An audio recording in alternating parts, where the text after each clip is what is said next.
And welcome to the Gooner Talk, back again with you guys for another episode of what is the Arsenal News Show. Join you every morning at 8 a.m. UK time. Hope you're doing good. Hope you're doing well. Thank you as always for joining me.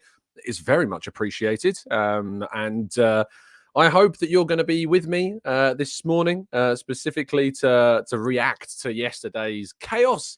What a day. It was absolutely fantastic to see Spurs lose in quite that fashion. It wasn't as fantastic to see all of the hypocrisy. Let's call it what it is. There was a lot of hypocrisy after the game. It's going to be a slightly shorter show. Reason being is a very good one. I am at Mikel Arteta's press conference at 11 this morning, so I need to be able to get round the M25 for that. We've also got Arsenal's open training session ahead of their game against Sevilla in the Champions League, which should give us a good indication about where certain players in the squad are at. So yes, we'll be interesting to see if Odegaard is there. There's been rumours about Jesus coming back, and if he's there, that'd be quite the story. But I'd be very surprised if he was. But yes, I'll update you. I'll bring you all of the latest from London Colney a little bit later on today. But that's why today's show is going to be slightly shorter. Good morning to those in the chat box. Thanks so much for joining me. Jimbo, Johnny, Black Shine, NSW, Old Dave, Matt G, Carlton, Martin, we've got NSW and Glenn, Paul, Old Dave, Red Star, all the usuals and unusuals as well. Thank you, everyone, for tuning in. Do drop a like, do subscribe, all of that usual lovely stuff. Yesterday evening, I was joined by the fantastic James Green, Sky Sports reporter, Arsenal fan, to talk about Arteta and his reactions and the reactions to Arteta. And we did this show whilst the first half of the Tottenham-Chelsea game was on, which means that you got treated to quite the hilarious reactions. You're going to see a picture of James if you've not watched the show in a second on one of the slides, because it sums things up quite perfectly. And I think that certainly it's worth listening to. We talk about a lot of topics, including Arteta, of course. We talk about the Newcastle game. We talk a bit about Sevilla. We talk a bit about individual performances. And that's the last upload on the channel. So if you haven't yet given that a watch and you want something else to fill an hour and a bit with, because we went on for quite some time talking about Arsenal, then please do go and catch up on that show. So let's move on, shall we? Let's move on to the next story, which is, of course, what on earth did we watch in North London last night? You can see on your screens there an image of James reacting to when the red card of Romero was given. A game which many put down as a simple win for Spurs, because, let's be honest, Chelsea are pretty darn dreadful. And despite the fact that Spurs went down to 9 men, Chelsea remained to be pretty dreadful. It was a chaotic fixture, full of twists and turns. Actually, it was more so full of a twist and a turn in the direction of Chelsea, and then pure and utter dominance, other than a couple of attacks on the break. And yet still, Chelsea nearly managed to mess it up. It's kind of crazy how we managed to drop points to this Chelsea side. I think that there is certain ways in which this team can be played against and work, and I think Arsenal sadly didn't manage that in their away game, especially in the first 60-odd minutes. But Spurs decided to just completely shoot themselves in the foot. Not only did they see red cards for Romero, of course, and a Doji a little bit later on, and to be fair, both of them could have been sent off, ironically, even earlier than they was, because Romero should have been sent off for a petulant kick out.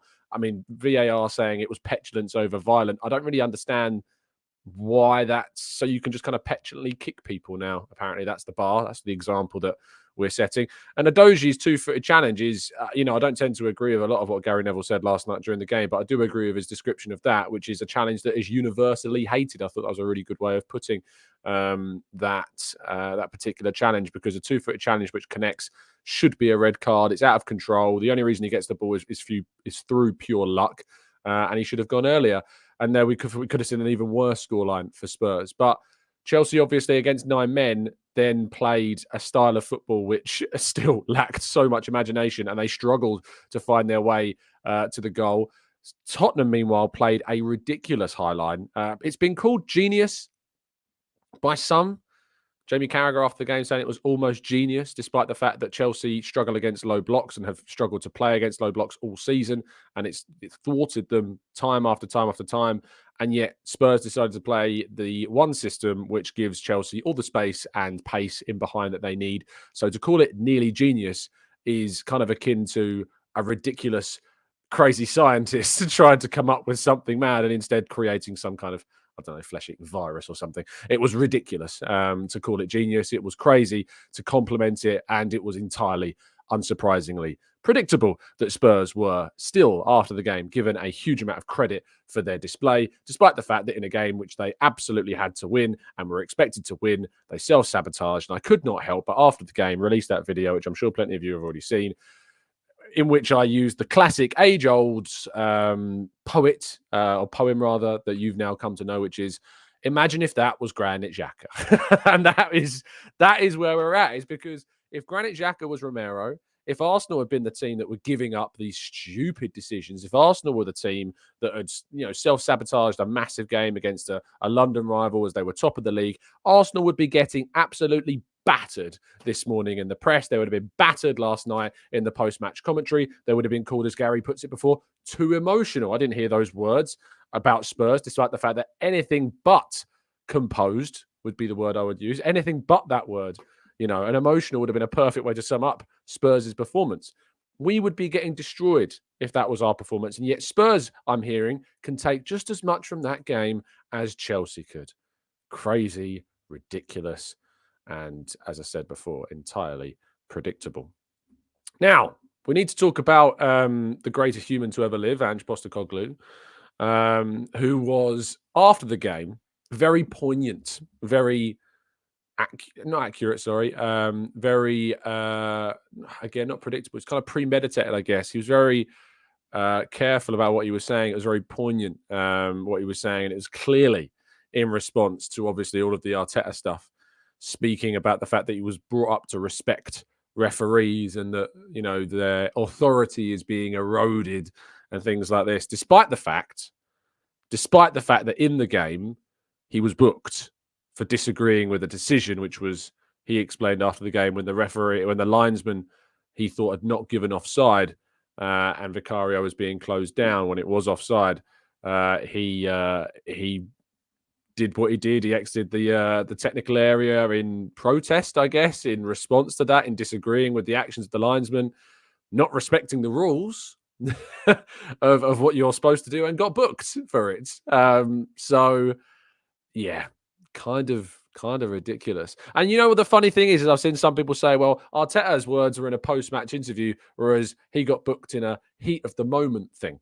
When has Arteta been defended for his actions in the heat of the moment, supposedly on the touchline? When has Arteta been given any time of day for his antics on the touchline, which so far I think I've got 2, maybe 3 in his time as Arsenal boss, yellow cards. And yet in the space of 3 months, Ange Postecoglou has got his first already in the Premier League. Yeah, double standards again. And not only that, but of course, suggesting that straight after the game, your emotions still aren't exceptionally high when you've been robbed as much as Arsenal were in the game against Newcastle. So the whole heat of the moment argument, I've seen some people try to peddle against Arteta, again, flawed just as much as Ange Postecoglou's tactics were last night in North London. And lastly, our headline story of the day, I mean, you can call it a headline story, everything's pretty much been headline, is according to the Mail, Arsenal are set to send a list of refereeing mistakes to the PGMOL, discussing why they think that they are being incredibly, there's a lot of injustice going around, if you like, at the moment regarding Arsenal. And so they are going to be sending a list of examples, including the Martinelli goal at Manchester United, including the Brentford incident last season, including the Manchester City game where Kovacic was not sent off, and of course, including this game against Newcastle this weekend. They are certainly going to be compiling, it seems, this list to take it as high as they can. And I, for one, am all for it. I don't care anymore. I've lost the will to care because, consistency is dead. Double standards are the next thing to be discussed and used at every possible opportunity. Arsenal are categorically treated differently than any other club in the league. It has been confirmed to the nth degree this season. And so I am all for this Arsenal against the world mentality. I am all for maybe a little bit of petulance ourselves. I'm all for this. I say that we use this. We use it as energy. We use it as motivation. We use it as a way of hopefully propelling us forwards. And we go into every game knowing that we're not going up against just an opposition. We're going up against everything else that could go against us as well, because that is simply the way that Arsenal have to deal with things these days. And I have absolute respect for Arteta calling it out as it is. I have absolute respect, and I look forward to his press conference a little bit later on this morning. And I agree with what Nav says here in the chat box. I think it was Nav. Siege mentality. You got to use it. You got to use this to propel yourself forwards. I'm all for it. I've lost the will to kind of even have any debates about with people about how, you know, the carefulness of words and stuff like that. I still think obviously you've got to have evidence to back things up, but I have complete empathy for people's views on PGMOL these days now. There is just too many examples, and quite frankly, I hope Arsenal can use this to propel them forwards. Right, we're going to go to your questions and points in a quick part 2 right after this.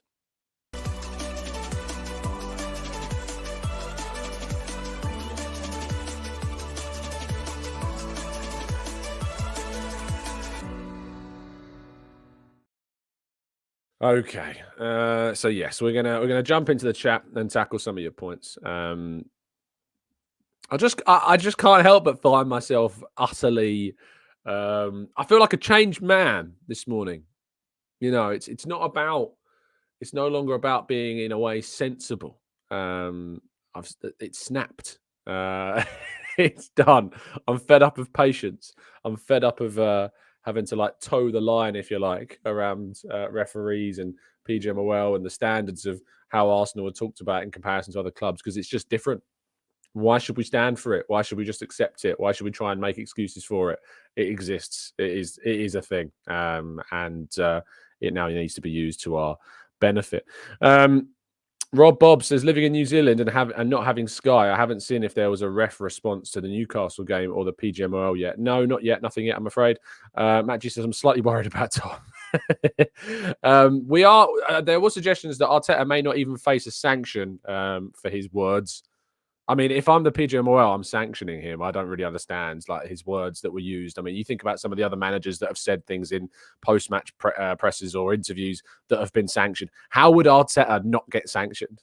Like, how on earth has he not been sanctioned? And I'm coming from the person like backing the guy and respecting what he did and that, because I think it deserved to be called out.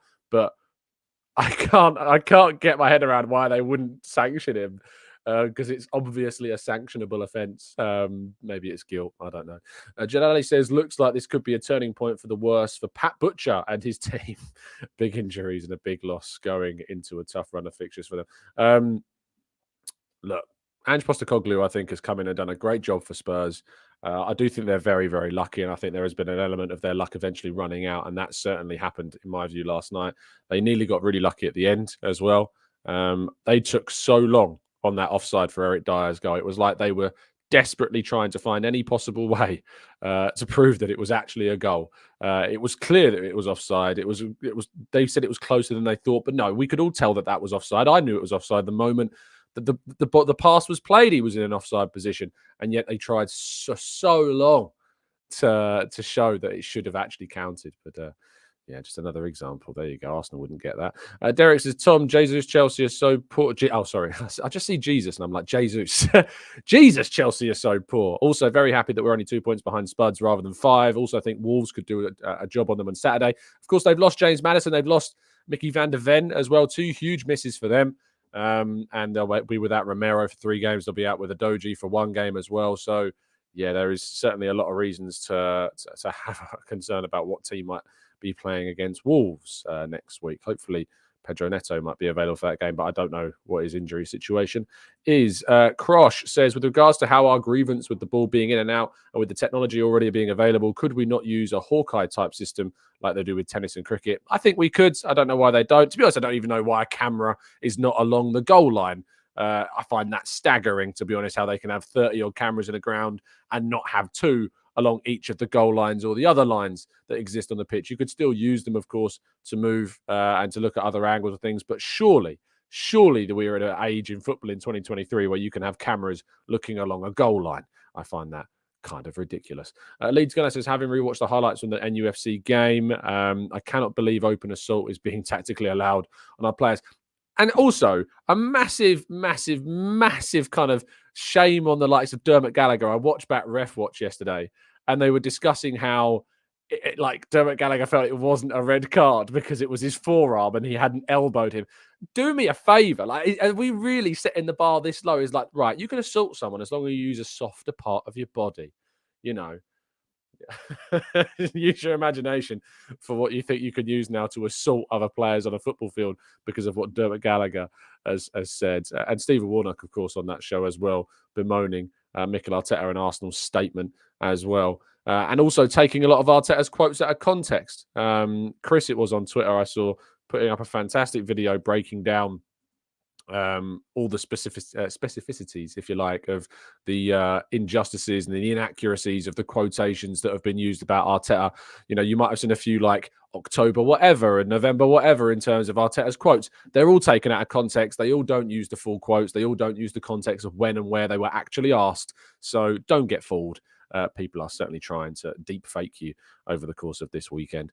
Akmal says, I naively thought that there would be cameras on the goal line for this exact reason. I didn't think the refereeing would be this complacent that they never thought of that. And Martin says, Dermot Gallagher should know the laws of the game and it's any part of the hand or arm. Exactly. But it's Arsenal, mate. It's Arsenal. So it's just different. It's just different when it's Arsenal. It's just different. She says, do you think Arteta and Edu have made plans already for January's transfer window, or they will see where we will be at the end of December and then make decisions? I've heard Partey's injury is potentially long-term and maybe season-ending. I don't know where you've heard that from, Ashish. I've personally not heard that myself. That's not to say that it's not true, but I've personally not heard that. Regarding January, I wouldn't get wildly excited if I was you. I hate to bring the mood down on January, but the idea of Arsenal going out and spending huge amounts of money and bringing in 2, 3, 4 players is like you know, we brought in 3 players last January. I just don't see that happening. Arsenal's space in the squad is not the way it is. We've got 25 players in the squad. Cedric, Karl Hein included in that. People were saying to me on the comment section yesterday, why would Karl Hein be included? He played in the under-21s the other day. Yeah, so has Cedric this season. Cedric's played for the under-21s this season. You don't have to be under the age of 21 to play for the to play for that. So Karl Hein, as far as I'm aware, still counts. But let's see what Arsenal end up doing in the January. Also, your third goalkeeper would usually count. Just a heads up. Most squads have their third goalkeeper, if not all of them. Their third goalkeeper is part of that 25-man squad. Apparently, it's John Cross was the person that has said the Partey injury could be longer term than people are expecting. If that is indeed the case, and you know, John's very, very well connected indeed, so I guess that we'll have to, you know, there's a lot of credibility behind John, so I guess we'll have to wait and see what he means by that. Partey facing lengthy time out. Let's have a quick look and read this report, shall we? F Partey. Arsenal already have a growing list of injuries. Midfielder Thomas Partey is a major concern as he could potentially be out until the end of the year. That's just the end of the year, not end of the season. It's worth pointing that out. So that's, you know, December as well. There were suggestions that he was targeting the Luton game, but maybe recent, what's the word, diagnoses have seen that it's a worse injury than we first thought. So not good. Not good at all. On Davoli says, Tom, will you be doing a show with Potsy? Do you have anything coming up? He asked me on the show tonight. Sadly, I'm not available. I'm out this evening, so I won't be doing that show. I would have loved to have gone on again and talked. I love that type of environment. It's different to what I'm usually open and exposed to, and it allows me to be, you know, a little bit more debatable. Not debatable, you know what I mean? It allows me to debate, not me being debatable. You know what I mean. Anyway, I said it was going to be a shorter show, and I'm going to stand by that because I need to get going. I need to get on the road. I need to get around that dreaded M25 and hopefully make my way safely and quickly to London Colney to hear what Mikel Arteta has got to say about the weekend's events, about yesterday's events, of course, about any PGMOL apologies, about anything else. It's going to be a fiery press conference, an interesting press conference, I'm sure. I'm looking forward to being there. You'll be able to get all of the updates from that press conference on the football.london website. We'll be doing a live blog of that presser, and we'll also have a transcript for you after the game of every single word that Mikel Arteta has said, as well as also insight into the open training session that takes place ahead of the game against Sevilla. That's early this afternoon. So we've got the press conference this morning and then the training session in the afternoon. So make sure you look out for that on football.london. Thank you so much, guys, for tuning in. It's very much appreciated. I hope you have a fantastic day and week, and I will see you tomorrow morning, of course, for the latest. But as always, keep your head up, keep safe, keep well, and as always, up the Arsenal.